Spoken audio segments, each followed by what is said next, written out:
네, 이원재 끝내주는 경제 워커노믹스 시간입니다. 오늘 최승병 박사님 모시겠습니다. 어서 오세요. 안녕하십니까? 안녕하세요. 네, 우리 지금 일본의 군사대국화 지난주까지 아주 깊이 있게 계속 다뤄주셨는데 네. 그것도 이제 공부 삼아서 계속 보시면 좋을 것 같아요. 근데 오늘은 그 군사대국화가 결국에는 글로벌 경제, 결국엔 또 우리나라까지 어떤 영향을 끼칠지 이 부분 좀 설명해 주신다고요. 맞습니다. 네. 이제 뭐 이게 다 이렇게 과거를 열심히 한 이유가 저희가 미래를 갖다가 전망하고 대비하기 위해서죠. 근데 지난 시간에 마지막에 저 기억이 나는 게 이 군사대국화가 사실 우리나라 서두르려고 하는 건 아니다 이렇게 말씀 주셨고, 하지만 목적이 있다. 그 목적은 전략적 유연성의 확보다 이렇게 말씀 주셨는데 네. 그 부분 조금 자세히 이제 오늘 말씀해 주시면 좋을 것 같아요. 근데 네네. 저는 지난 시간까지 계속 말씀드리면서 하나 계속 마음에 걸리는 게 있었는데, 군사대국화 좋은데 뭐 돈이 많이 들잖아요. 근데 맞습니다. 일본 경제 계속 안 좋았잖아요. 네. 근데 지금 이게 감당 가능한 건지, 그러니까 말은 저렇게 하지만 할까? 뭐 이런 안 생각이 그래도 사실 들었어요. 그런 우려가 지금 일본 내에서도 굉장히 팽배하고 있어요. 지금 일본 경제 안 좋다는 거 뭐 많이 들어보셨을 겁니다. 지금 뭐 역대급 엔저로 인해서 지금 뭐 일본의 소비자 물가가 굉장히 수입 물가가 계속 올라가고 있고, 실질 소득은 늘질 않으면서 일본 서민들이 특히 좀 팍팍하다라는 얘기들이 계속 나오고 있는데, 당연히 뭐 여기에 지금 민생에 쓸 돈도 그래서 넉넉하지가 않은데 이걸 국방비를 팍 늘리겠다고 하면은 이게 서민들 입장에서는 전혀 좋아할 리가 없죠. 그러니까 GDP의 2%까지 늘리겠다. 네, 국방비를 뭐 기존 그렇게 얘기했잖아요. 1%에서 2%로 두 배 늘리는 거, 그것도 막 우리 돈으로 하면은 뭐 거의 100조 가까운 돈을 갖다 뭐 지금 지금 뭐 엔저라서 약간 네, 엔저라서 좀 계산 그렇긴 달라지는데. 합니다만은 뭐 지금 뭐 기존에 비해서는 뭐 5조, 6조 엔 정도, 그러니까 우리 돈 따지면 뭐 50조 원씩 늘리겠다는 건데 당연히 이거 굉장히 부담스럽죠. 지금 일본 국민들이 굉장히 상황이 안 좋다는 거는 통계에도 많이 드러나는 게요. 일본의 지금 가구 소득을 얼마 전에 그 뉴스도 있었죠. 1인당 GNI가 우리나라가 일본을 추월했다는 얘기도 GNI 나왔고요. 국민소득이죠. 네, 네, 국민 우리나라가 총소득이 추월했다고. 추월했다는 얘기도 있고, 일본의 가계소득만 보더라도 일본 가계소득 통계가 지금 2022년 것까지 나와 있는데, 가계 중위소득이 그러니까 순서 쭉 내세웠을 때 앞에 50% 가운데 있는 가구가 버는 소득이 1년에 423만 엔, 그러니까 우리나라 돈으로 한 3,700만 원 정도입니다. 그렇게 많지가 않네요. 네, 별로 많지가 않아요. 우리나라도 지금 중위 가구 소득, 물론 집계하는 방식이 조금 다르긴 합니다만 크게 차이가 안 납니다. 그리고 이것도 마찬가지로 몇 년 안에 우리나라와 이 대만의 가구 소득이 뭐 일본을 추월할 것이라는 게 거의 확실시되고 있습니다. 당연히 일본 내에서도 이런 뉴스가 좀 많이 퍼지면서 야, 이렇게 방위비 늘리는 게 맞는 거냐라는 의구심들이 계속 나오고 있죠. 그러게요. 먹고 살기도 힘든데 무슨 군대 그렇게 돈을 쓰냐 이런 얘기 당연히 나올 것 같은데요. 네. 그 돈을 어디서 마련해서 쓰냐? 뭐 그러니 이런 질문도 할 거고. 결국에 꺼내들 카드는 증세밖에 없죠. 아, 증세. 네. 아, 지금 증세. 뭐 세금을 더 걷는 수밖에 없습니다. 어려운데 증세한다고 그러면 사람들이 안 좋아할 것 같긴 한데 어떤 세금을 더 걷는다고 그래요? 네, 뭐 대표적으로 지금 그렇다고 뭐 세금을 엄청나게 늘릴 수는 없고 주로 쓰는 방법이 그동안 약간 좀 늘려놓은 세금이 있습니다. 대표적인 게 일본이 동일본 대지진 이후에 복구 자금이 엄청나게 필요하다 보니까 부흥특별소득세라는 걸 만들어놨어요. 부흥 특별소득세. 아. 그러니까 이게 2013년부터 시작해갖고 2037년에 일몰이 되는 세금인데요. 이 지금 기존에 걷던 소득세에서 2.1%를 더 받고 있습니다. 퍼센트 포인트는 아니고 기존에 뭐 이를테면 100만 원을 소득세를 내고 있으면은 2만 1,000원을 더 내는 방식으로 그런 식으로 네네네. 2037년까지만 걷어서 그걸 이 여러 가지 부흥자금으로 쓰겠다라고 했는데, 일본 정치권에서 이거 그냥 일몰시키기 아깝다. 이거 앞으로 20년은 더 얻어야겠다라는 얘기를 갖다가 꺼내고 있습니다. 이거 뭐 거의 그 방향으로 갈 것 같아요. 20년이면 57년까지. 네, 2057년까지. 다만 뭐 2.1%에서 1%로 좀 줄여갖고 더 받고 이 돈을 국방비에 쓰겠다라는 얘기가 있고, 또 조세저항이 적은 것부터 하고 있습니다. 또 쉬운 게 담배세 같은 거. 네. 그다음에 소비 탄력성이 그만큼 적은 거. 그래서 담배세를 갖다가 조금 더 올려갖고 지금 한 개 피당 3엔을 더 거둘 예정입니다. 이건 거의 확정이 됐고요. 그리고 주세도 좀 올리고 이렇게 뭐 좀 아무래도 이 조세 조항이 덜 생길 만한 부분부터 늘려갖고 일단 충당을 하고 있고 또 이렇게 되면 당연히 사회보장비나 그런 쪽에 이 지출을 또 줄여야 되는 부분이 생기니까 그쪽 목적을 위해서는 여러 가지 뭐 건강보험료라든가 간병보험료 이런 걸 갖다가 좀 인상을 하고 국민연금 일본에도 국민연금이 있는데 네. 이 지급 시기를 갖다가 늦추는 그런 방향을 같이 추진하고 있습니다. 아니 근데 제가 일본 국민이면 굉장히 좀 짜증 낼 것 같은데 지금 군대를 늘려야 되겠다 이러면서 갑자기 연금을 깎고 뭐 무슨 간병비를 더 내라고 그러고 이렇게 하면은 이게 내 생활이 지금 먼저지 사람들이 군대에 더 관심을 갖고 이러진 않을 것 같은데. 맞습니다. 그래서 굉장히 이거에 대해서 뭐 당연히 여러 의견들이 있습니다. 뭐 이런 쪽에 원래 안 좋게 보던 사람들은 이게 말도 안 되는 얘기라는 것부터 시작해갖고 다양한 스펙트럼이 있고 야 좀 이건 너무 과하지 않느냐는 의견이 많긴 합니다만은 다만 이게 적극적인 조세 조항까지 이어지진 않고 있습니다. 아, 그래요? 네. 그래서 뭐 이걸 제가 왜 그런가 가만히 살펴보면은 요즘 일본 정부에서 이 국방비를 증액하면서 다양한 이 우리가 처한 안보 현안에 대해서 계속 홍보는 많이 해왔어요. 그러다 보니까 일본 국민들 입장에서 야 이거 세금 더 걷는 게 좀 짜증나긴 하지만은 그렇다고 해서 이 안보 불안을 방치하다가는 이게 더 큰 경제적 위기로 이어질 수 있구나라는 그런 생각을 어느 정도 동의를 하기 때문에 그런 것 같습니다. 안보 불안을 조장하는 데 성공을 했다 이렇게 볼 수가 있겠네요. 어떻게 아니 뭐 보면 정부가. 그렇게도 볼 수가 있죠. 네.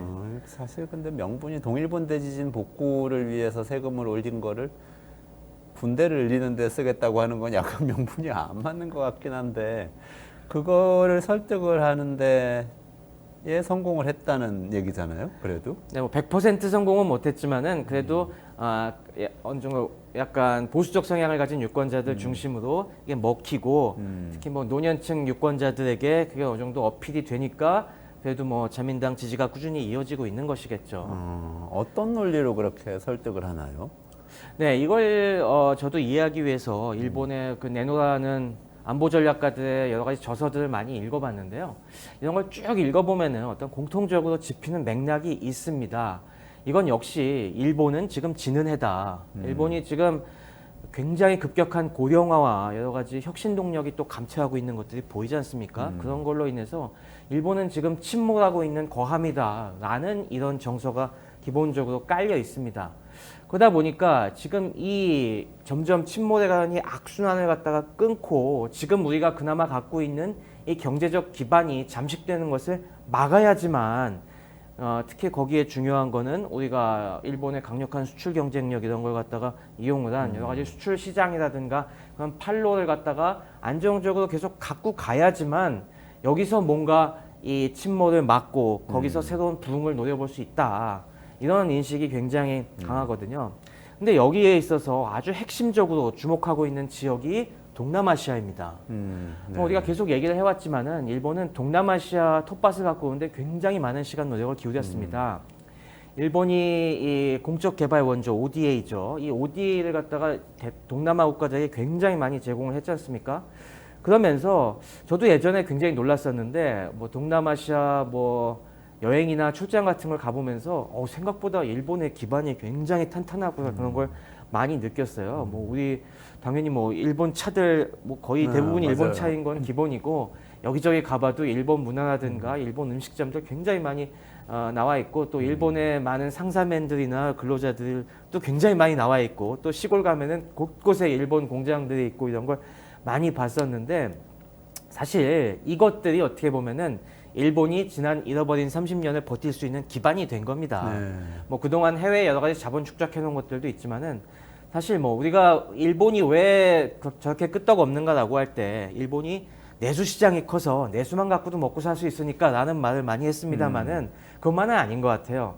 아무리 내수가 탄탄해도 30년 동안 거의 제로 성장을 하면 이게 버틸 재간이 있겠습니까? 그동안 일본 기업들이 그걸 타개하기 위해서 굉장히 많은 이 해외 진출을 해왔는데 뭐 중국도 많이 해왔지만 동남아가 상당한 또 기반이 되어왔고 그런 데서 국내 시장의 정체를 갖다가 상쇄해 주니까 지금까지 버틸 수 있었던 거죠. 일종의 좀 확장된 내수 시장 같이 기능을 거의 했나 그렇습니다. 봐요. 네. 동남아 시장이. 네. 거의 뭐 거기나 여기나 다 비슷한 거야. 일본 제품이나 우리나라 제품이나 비슷한 거야. 이렇게 사람들이 인식하도록 만들어 온 맞습니다. 그런가 보네요. 그리고 요즘은 그 단순히 뭐 제조 기지로만 쓰는 것이 아니라 거의 뭐 일본 내수 이런 이 소비재라든가 유통 이런 업까지 다 동남아에 진출해서 굉장히 많이 활약을 하고 있습니다. 그런데 이 구도에 지금 계속 균열이 가고 있죠. 한 10년 전부터 중국이 역시 동남아를 노리고 계속 침투해 들어온 겁니다. 뭐 중국이 1대1로 하면서 주로 이제 일본이 덜 신경 쓰던 부분부터 이제 침투해 들어가기 시작해갖고 지금은 동남아 여러 주요 국가들까지 굉장히 많이 지금 들어와 있어요. 여기에는 당연히 중국 입장에서도 내수 시장이 너무 지금 이 경쟁이 치열하고 또 내수 경기가 그만큼 빨리 잘 안 살다 보니까 중국 기업들도 살 길을 찾아갖고 동남아 안방 특히 화교가 많다 보니까 그런 걸 이용을 해갖고 이제 많이 들어간 거죠. 근데 이런 식으로 가다 보면은 일본이 이거 이 우리의 텃밭을 중국에게 다 뺏기고 우리의 중요한 장기적으로 먹고 살아야 될 이 터전을 다 뺏기는 거 아닌가라는 위기의식이 점점점 확대되고 있는 겁니다. 그러네요. 절대로 좌시할 수 없는 거죠. 그러니까 이게 단순히 뭐 동남아 영역 우리가 차지해야 돼 뭐 이런 거라기보다 국민들 먹고 사는 문제하고 직접 연결이 될 수 있겠어요. 요거는 설득력이 있네요. 근데 저는 또 궁금한 게 그러면 세금을 걷어서 동남아 시장을 되찾는 데 투자하겠다고 하면은 설득이 될 것 같아요. 일본 국민 입장. 네. 근데 그게 아니고 군사력을 키우겠다는 건 약간 생뚱맞은 거 아니에요? 네, 이게 생뚱맞게 느껴질지 모르겠는데 이게 동남아 국가들의 입장도 같이 생각을 해보셔야 됩니다. 최근에 이제 중국이 점점 영역을 넓히고 패권 국가로 가면서 특히 중국과 인접한 동남아 국가들은 굉장한 위기의식을 동시에 느끼고 있어요. 중국 자본이 들어와서 막 중국과 일본 자본 거기에 우리 한국 자본까지 와갖고 막 이것저것 경제 활동해서 우리가 경제가 사는 건 좋은데 이거 가만히 있다가 중국이 저렇게 확장하는 걸 냅두면은 지금도 사실 남중국해나 이런 데서 영토 분쟁들 많이 있지 않습니까? 중국이 야금야금 잠식해 들어와서 언젠가부터는 돈만 벌어가겠다는 게 아니라 멱살 잡고 내놔 이러는 게 아닌가 이런 불안감이 있는 거죠. 그러다 보니 이 안보 불안을 해소하기 위해서는 이걸 갖다가 어느 중국에게만 그냥 호락호락 양보해서는 안 되겠고 일본과도 경제협력 이외에 안보적으로도 우리가 뭔가 지원을 받아야겠다는 이런 필요가 요즘 계속 있는 겁니다. 그게 대표적인 국가가 필리핀이죠, 지금. 네. 필리핀 같은 경우 굉장히 군사력이 약해요. 네. 그리고 물론 미국이 어느 정도 많이 들어와 있습니다만은 미국 갖고도 불안하다. 우리가 언제까지 미국 믿을 수가 있겠냐. 안전판이 더 필요하다고 해서 일본한테도 야 우리 공적 개발 원조 지금까지 뭐 개발 원조만 해줬는데 군사력도 원조해주면 안 되겠니? 이런 얘기가 나오고 있습니다. 그래서 요즘은 ODA가 OSA, Security Assistance까지 지금 확대가 되고 있습니다. 이러다 보니까 일본에서도 야 이거 좋은 기회다. 이 상황에서 우리가 이걸 갖다가 지난번 걸프전 얘기 때도 봤지 않습니까? 그냥 돈만 주다가는 나중에 모든 건 다 잃을 수도 있기 때문에 무시당한다는 거죠. 이 기회에 우리가 안보까지 협력을 계속 원조를 해주면은 더더욱 우리가 강력하고 끈끈한 관계를 맺을 수가 있고 그러면은 우리가 앞으로도 동남아 기반을 확고하게 유지할 수 있겠다라는 그런 생각이 있었던 거고요. 그래서 사실 아베 이기 정권에서 인도 태평양 전략을 내세운 것이 표면적인 이유는 자유로운 교역을 우리가 확보하겠다라는 건데 그 자유로운 교역을 확보하기 위한 필요 조건으로서 안보 협력도 같이 가야 된다는 걸 공식화한 것이죠.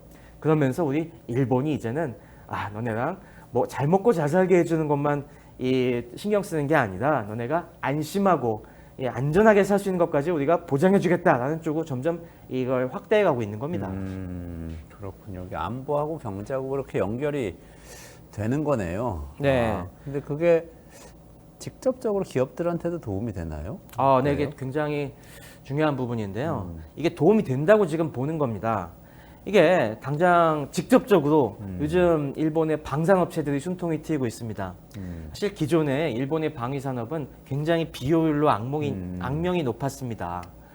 일본의 그전에도 자위대를 위해서 여러 가지 일본의 미쓰비시 중공업이라든가 가와사키 중공업 같은 중공업 회사들이 무기를 생산하고 있었는데 일본은 무기 수출이 막혀 있기 때문에 그냥 내수 규모도 작은 자위대를 위해서만 생산하다 보니까 단가가 어마어마하게 세요. 그렇겠네요. 네, 그러니까 무기가 비싸기는 몇 배나 비싼데 성능은 그렇다고 국제 수준에 미뤄봤을 때 그러게요. 이렇게 좋지도 않고 아 이게 뭐 하는 짓이냐 국제 경쟁력이 없다라는 얘기들이 굉장히 많았었는데 이제 군비 확장을 하니까 일단 물량이 늘고 있습니다. 그러니까 규모의 경제를 확보할 그런 상황이 되죠. 여기에 이제 이런 식으로 OSA를 통해서 동남아나 이런 쪽으로 수출의 길도 열리고 하다 보니까 요즘 일본 방산업체들이 굉장히 주식시장에서도 잘 나가고 있어요. 아, 그래요? 뭐 최근에 뭐 많이 들어보셨을 겁니다.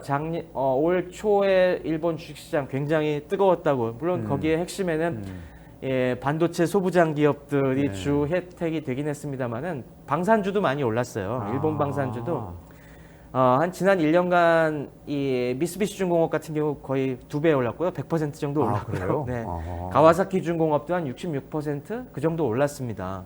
그게 두 기업이 방산업체, 네네, 방산이 대표적인 주요 사업, 대표적인 방산업. 아, 그래요? 물론 그거 외에도 사업이 굉장히 크긴 합니다만은 대표적인 방산 수혜 업체들이죠. 뭐 그런 식으로 뭐 국내 기업들에게 직접적인 혜택이 가는 것도 있고요.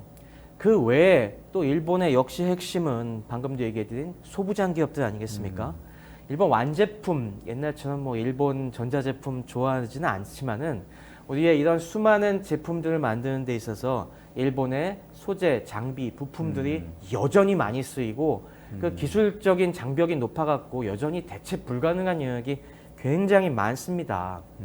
그러다 보니까 이런 기업들 입장에서도 기존에는 이 큰 중국 시장을 노리고서 중국의 생산 거점을 많이 유지하고 있었는데 최근에 여러 가지 미중 대결로 인해서 디리스킹 이슈가 커지면서 이런 것들을 많이 빼서 이 동남아로 이전을 하고 있습니다. 동남아가 그런 면에서 장기적으로 봤을 때 굉장히 중요한 것이 동남아는 이 서방 시장과 중국 시장 양쪽을 노릴 수 있는 중요한 중간지대거든요. 이 일본 소부장 제품들은 서방 기업들만 필요한 게 아닙니다. 당연히 중국 기업들도 여전히 이걸 아무리 중국산이 치고 올라온다고 해도 대체할 수 없는 부분들이 많은데 이럴 때 동남아의 생산 기지를 갖고 있으면은 뭐 원산지가 동남아니까 그러네요. 미국으로도 수출할 수 있고 그런가 하면 뭐 적당히 중국어도 어느 정도 수출할 수가 있고 이렇게 좀 더 전략적으로 유연한 포지션을 갖는데 굉장히 필요한 거죠. 이런 때 뭐 특히 이런 면에서 동남아 국가들과 일본이 딱 밀착하고 거기에 일본 기업들이 생산 기지를 이렇게 잘 유지시키면서 동남아 국가들이 또 이 중간에서 양다리 걸치면서 자신들의 어떤 경제적 이익 챙기는데 또 굉장히 신경 많이 쓰지 않습니까? 네. 거기에 편승해서 뭐 우리는 글로벌 시장의 영향력을 골고루 유지하겠다. 그런 면에서도 굉장히 도움이 되는 거죠. 아, 그러네요. 그러니까 미중 대결이 막 심각해지고 뭐 네. 이렇게 중국하고 거래하면은 제재한다 뭐 미국이 이렇게 나왔을 때 네. 표면적으로는 미일 동맹 뭐 강조하고 그러면서 뭐 안보 동맹 하면서 또 생산은 동남아에서 해서 동남아가 원산지인 부품은 중국으로도 들어가고 이렇게 네, 좀 일본으로 구도를 들어가고. 만들어갈 수 있다 이런 얘기 정말 그게 유연성인 것 같이 들리네요. 맞습니다. 이게 동남아가 그런 식으로 좀 애매하게 나온다고 미국이 함부로 제재를 못하는 것이 요즘 당장 미국 베트남 관계를 보세요. 베트남은 중국이랑 딱 붙어 있어갖고 네. 영토 분쟁도 계속 하고 있고 원래 또 베트남 사람들이 중국도 되게 싫어하지 않습니까? 엄청 세요 그리고 네, 엄청 반중 외세를 감정도 싫어하는 세고. 나라다 보니까 그래서 지금 미국이 굉장히 베트남에 공을 많이 들이고 있잖아요. 그래갖고 얼마 전에 나온 얘기는 분명 베트남은 공산주의 국가이고 사회주의 경제를 유지하고 있는데도 요즘 베트남이 요구하고 있는 게 우리 비시장 경제 국가 지위를 이제 벗어나게 해달라. 우린 시장 경제 국가로 인정해달라. 그러면 당연히 여러 가지 혜택이 더 많아지거든요. 네. 그렇게 요청을 했는데 바이든이 적극적으로 고려할게. 이런 식으로 나오고 있어요. 그러니까 이게 그만큼 동남아 국가들을 미국 입장에서도 이 대중 포위망에 포섭하는 게 중요하다 보니까 동남아 국가들 함부로 못하는 그게 있죠. 일본이 그런 동남아 딱 결탁하면은 어떻겠습니까? 양쪽에 이 경제적 이익만 쏙쏙 챙겨 먹는데 굉장히 유리한 고지를 갖게 되는 거죠. 근데 이렇게 나가면은 또 뭐 중국이란 상대가 있으니까 중국도 네. 이런 흐름을 읽고 있지 않아요? 당연히. 군사력 그렇죠. 강화하면은 좀 보복하고 이런 방식의 또 역작용이 있을 수도 있지 않나요? 중국이 말로는 굉장히 막 불편한 기색을 드러내고 있습니다. 당장 아까 얘기한 OSA 규모가 지금 점점점 늘려가고 있는데 특히 특히 이번 기시다 정권 들어서 확실히 늘려가고 있습니다. 지금은 대략 한 필리핀이나 말레이시아 이런 좀 남중국해 이슈가 걸려 있는 국가들을 중심으로 한 수백억 원대, 연간 수백억 원대 정도의 원조가 들어가고 있어요. 이거는 무기 사라고 들어가는 거. 그 밖에도 이제 일본도 연한이 다 돼갖고 부용 처리할 그런 무기들 있지 않습니까? 그런 거 막 이런 쪽에 넘겨주고 있거든요, 이제. 그러니까 이런 쪽 확대하다 보니까 이 중국은 계속 경고하고 있어요. 너네 이런 식으로 나오면은 그래서 우리가 상대하려는 동남아 국가들 이런 식으로 국방력 강화시켜주면은 큰 코 다칠 줄 알아 이렇게 말은 많이 하는데 사실 이게 실질적인 면에서 잘 먹혀들지가 않고 있습니다. 아. 왜냐면은 이미 일본은 중국 시장에서 여러 차례 낭패를 봤습니다. 뭐 지난번 2010년대 이 저쪽 센카쿠 열도 분쟁하면서 그때부터도 막 린치 많이 당하고 여러 피해를 입고 일본도 그동안 디리스킹하면서 많이 또 빠져나왔어요. 그러다 보니까 불매 운동 엄청 많이 하고 그랬죠. 일본. 네, 일본도 이미 피해 많이 봤습니다. 그렇다 이게 추세적으로 이어지고 있다 보니까 지금 뭐 중국이 더 나서서 제재한다고 해서 이 추세가 더 심해지거나 그런 게 별로 지금은 남아있지가 않습니다. 당장 뭐 요즘 일본 업체들이 중국에서 전기차 엄청나게 인기가 끌고 있으니까 요즘 도요타도 잘 안 팔린다고 하고 있거든요. 그건 네네네. 이미 여러 소비재에서 많이 밀려났고요. 남은 것들은 결국에 소부장 기업들이 핵심으로 남아 있는데 아까도 얘기했듯이 일본 소부장은 대체하기가 힘들거든요. 그렇다 보니까 중국에 아무리 위협을 하더라도 이게 한계가 있어요. 이런 걸 최근에 또 보여주는 극명한 사례가 얼마 전에 엔비디아가 엔비디아의 젠슨 왕 네네네. CEO가 대만 사람이잖아요. 맞아요. 원래 대만 출신이고 기자회견에서 인터뷰하면서 대만을 하나의 국가, 원 컨트리로 지칭을 했었는데 당연히 평소 같으면 중국이 난리가 났을 겁니다. 그냥 중국 외교부 대변인이 젠슨 왕은 그 망발을 사과하고 입을 닥쳐 막 이런 식으로 엄청 세게 나왔을 엔비디아 텐데. 불매 운동하고 그래야 되는 것 예. 같은데. 근데 이번에는 중국 국민들은 막 SNS에서 난리가 났는데 중국 외교부는 입을 딱 닫고 있지 않습니까? 오히려 이 언론 통제하면서 이거 보도하지 마라. AI 가속기 사야 되니까. 그렇죠. 중국도. 엔비디아 칩 사야 되는데 괜히 심기 건드려봤자 지금 좋을 게 없다고 생각하니까 이렇게 아무 소리 못하는 거 보면은 이런 식으로 강력한 소부장을 갖고 있는 국가들은 중국도 어떻게 할 수 없는 그런 부분들이 있는 겁니다. 그러니까 일본이 지금은 딱 엔비디아가 감역할을 했지만 일본의 소부장 업체들도 그런 힘을 가질 수 있다. 일본도 이런 만만치 말씀이죠. 않게 그런 게 있다. 그래서 일본도 노리는 게 이런 부분을 우리가 소부장이 지금 있는데 여기 플러스해서 우리가 쟤네들이 함부로 대들 수 없는 군사력도 어느 정도 갖고 있어야 우리도 저런 식으로 슈퍼갑 행세를 할 수가 있다라는 그런 인식이 있는 거죠. 그러니까 그러면 일본이 군사력을 확보하는 이유를 정리를 해보자면 결과적으로는 가장 중요하게는 동남아에서 어떤 이니셔티브를 쥐려면 맞습니다. 안보 동맹과 경제 협력을 같이 해야 되기 때문에 그렇죠. 이제 격상을 해야 된다. 그렇죠. 군사력도 지원하고 경제력도 지원하고 이렇게 좀 만들어가서 내수시장을 넓히면서 중국도 포위를 하기 위해서였는데 또 어떻게 보면은 중국하고도 관계를 생각해 보면 소부장 기업들을 동남아에서의 생산 기지를 옮긴 다음에 거기를 발판으로 중국하고의 경제적 관계도 좀 더 계속 이어가고 그렇습니다. 확대할 수도 있겠다. 이런 거기에 얘기네요. 미국의 도움도 얻을 수 있죠. 지금 이런 걸 제일 반기고 있는 국가가 미국이라고 계속 강조하고 있지 않았습니까? 네. 미국이 안 그래도 전 세계 지금 이 패권 유지하느라 힘들어 죽겠는데 이 아시아에서의 공백이 생길까 지금 계속 노심초사하고 있는데 일본이 알아서 우리가 어느 정도 일정 부분 맡아갖고 이 형님 역할 대신해 드리겠습니다 라고 하니까 일본이 얼마나 이쁘게 보이겠어요. 네네네. 그러면서 일본이 지금 점점 이걸 기반으로 해서 이 미국과의 여러 경제 협력, 기술 협력 이런 걸 확대해 나가고 있는데 미국이 이거에 대한 반대급부가 없겠습니까? 미국은 여전히 이 힘이 좀 빠지긴 했어도 지금 AI 보세요. AI 빅테크들 어마어마하게 잘 나가는데 그렇죠. 다 미국 기업 아니겠습니까? 네. 이런 미래 기술의 주도권도 갖고 있고 어느 정도 미래 산업의 이니셔티브를 확실하게 쥐고 있는데 야, 너네가 이쁘게 보이니까 그래 뭐 우리가 다 먹기는 그렇고 너네한테 좀 양보해 줄게. 기술 협력도 해주면서 너네 클 수 있게 배려해 줄게. 라는 것까지 기대할 수 있다는 거죠. 지금 일본이 자체적인 혁신 동력이 떨어지고 있기 때문에 이런 식으로 미국과 미래 혁신 동력을 좀 공유하는 이런 것도 굉장히 노리고 있는 걸로 보입니다. 저는. 그러면 이렇게 어쨌든 일본은 군사력을 강화하는 게 정권, 극우 국가가 되어서 다른 나라에 침략하고 이러기 위한 게 아니라 또 한편으로는 더 유연하게 국제관계를 만들어가기 위한 거라면 우리나라에는 이게 어떤 영향을 끼치는 거예요? 그렇게 좋을 것 같지 않은 느낌이 드는데. 아, 얼핏? 맞습니다.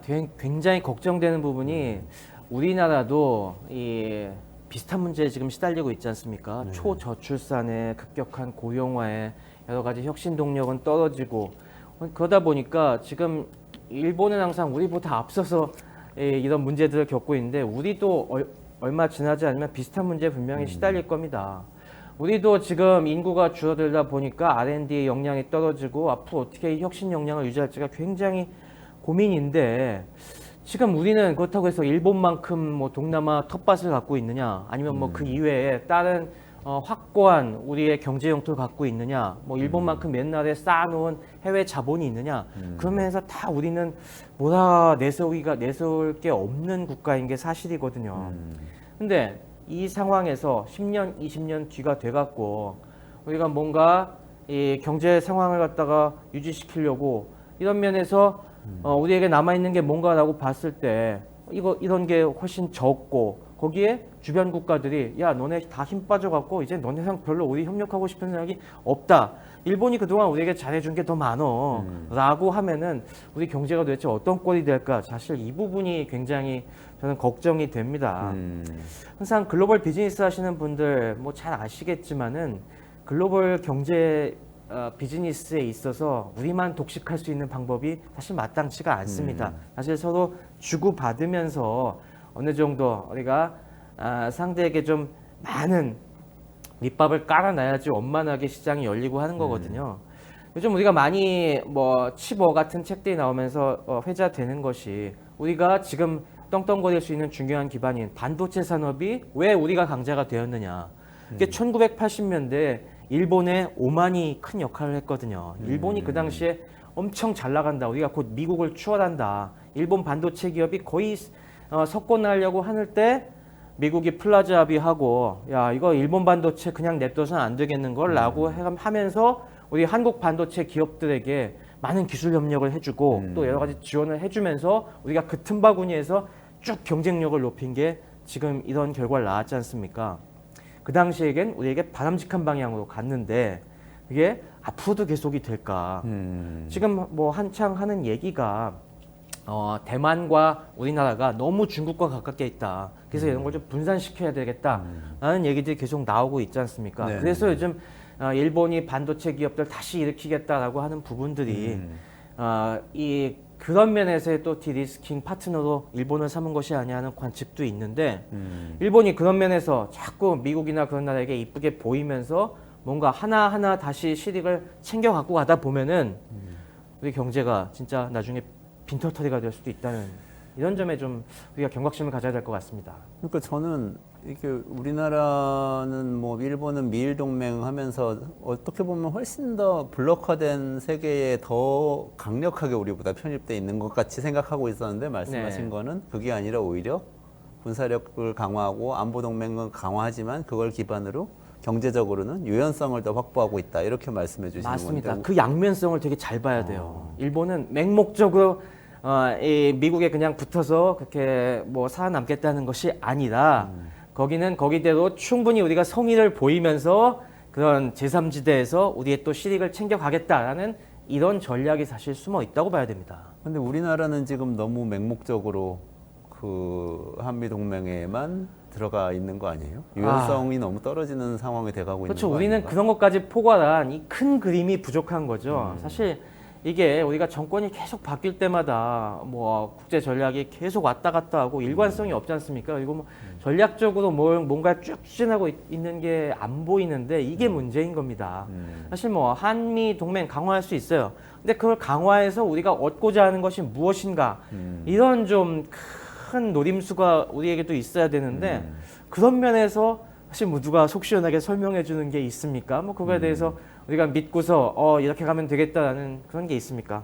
그런 면에서 뭔가 우리는 일본에 비해서 지금 장기적으로 대국적으로 이 국제 정세와 경제 질서의 변화를 살펴보고 전략적으로 행보하는 게 너무 부족하지 않나 요즘 그런 걸 많이 느끼고 있습니다. 지난 30년 정도 동안은 잘해왔어요. 안미경중이라고 그래가지고 미국하고 군사동맹 뭐 하면서도 중국하고 경제 교류를 많이 해서 돈도 많이 벌면서 그래도 맞습니다. 오히려 뭐 지난 국방도 잘하고 네, 1990년대부터 우리가 2010년대까지 그걸 굉장히 잘해왔기 때문에 뭐 미국과의 안보는 잘 유지해 나가면서 또 중국이라는 새로 떠오르는 그 기관차에 잘 올라타갖고 우리가 결국에 일본을 이렇게 소득에서 앞질 수 있을 정도로 쭉 올라왔지 않습니까? 네. 하지만 이 틀이 지금 바뀌어야 되는 시기거든요. 네. 우리가 능동적으로 이 틀을 바뀌고 새로운 시대에 맞는 새로운 이제 동력을 찾고 전략적 행보를 해야 되는데 과연 그것이 무엇일까?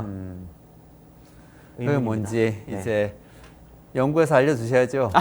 네. 그게 필요하다까지 오늘은 네. 말씀 주시는 거죠. 네, 그런 네. 걸 뭐 저희가 일본을 지금까지 쭉 봐왔는데 우리가 뭐 이게 물론 성공할지 안 할지 잘 모르겠습니다.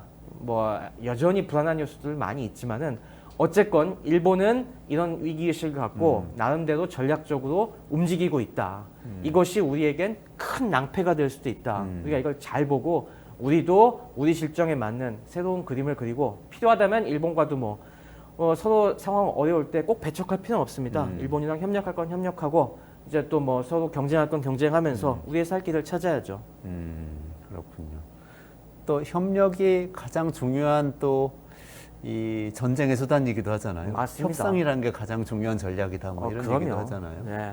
뭐 어느 하나 군사력만 갖고 이제 뭐 경쟁에서 이긴다, 전쟁에 승리한다 이건 아니죠. 우리가 외교적인 노력, 당연히 이런 힘도 키우고 경제력, 군사력 다 골고루 갖춰야지 우리의 입지가 확보되고 앞으로 우리가 번영해 나갈 수 있을 것 같습니다. 최승병 박사님하고요. 지금 워코노믹스에서 일본 큰 대전략 어떻게 가져가고 있는지 깊이 있게 파헤쳐봤습니다.